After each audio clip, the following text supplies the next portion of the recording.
Hi, it's Keith Townsend from the CTOadvisor.com with some same day feedback, at least it's close to the same day feedback from the HPE Tech Day event where they bring in a bunch of bloggers, industry experts to talk about their current product structure, their immediate roadmap, basically to amplify their message.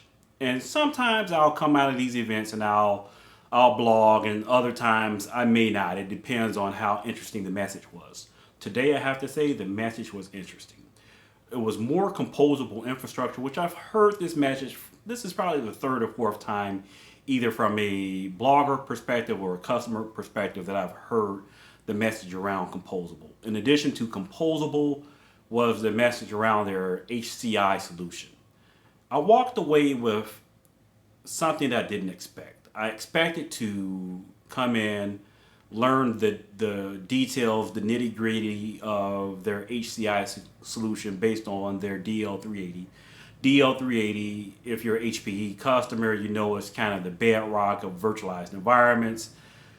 It's kind of the jack of all spades if you're a Hyper-V or VMware shop.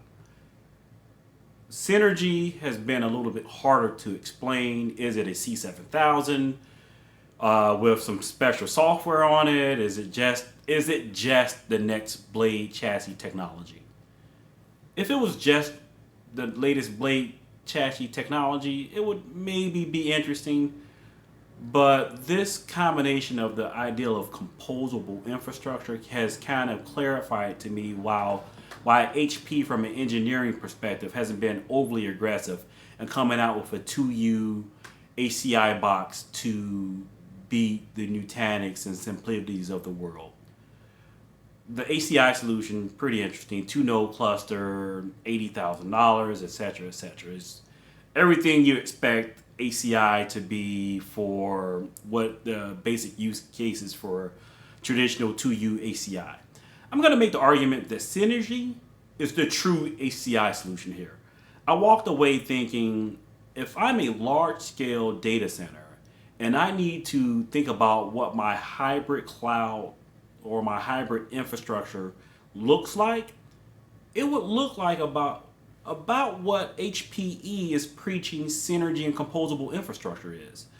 These fungible building blocks, these chassis fully populated with 40 drives and I don't know, 100 or so, a couple of hundred CPU cores, in which I can form logical physical hosts to be carved up however I need them carved up.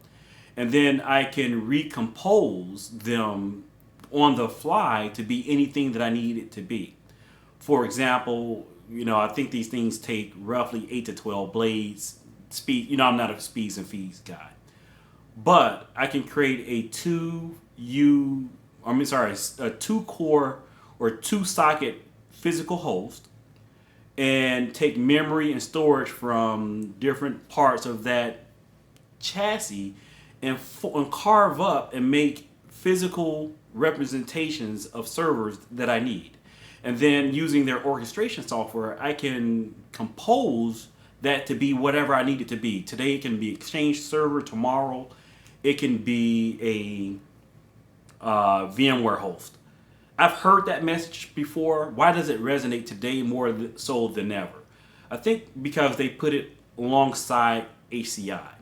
And when you put it along ACI, and ACI from this traditional 2U rack scale or web scale architecture that Nutanix and Simplicity and all of the traditional guys have been preaching, you start to realize, hey, you know what? Yeah, there's a place for ACI proper, the 2U version.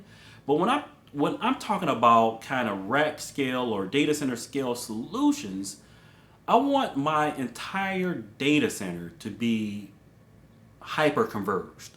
I want it to be fungible. I need it to be one thing one day, and the next day I need it to be another one so that I can support hybrid cloud. I don't know why it all just clicked for me today. I think it's literally because they put the HCI interface and that same message we've been hearing about HCI from vendors, VDI, Robo, small SAN replacement, medium scale SAN replacement, etc. That message is old.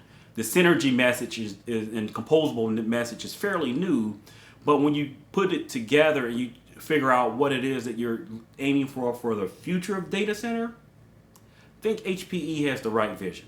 Right vision will soon see if the execution meets the vision. I walked away, I have to say, impressed with the messaging from HPE today. That's it for this CTO Advisor chat. Follow me on Twitter at CTO Advisor and on the web, thectoadvisor.com, and subscribe to the podcast on iTunes or your favorite podcaster. Talk to you guys next time. Thanks.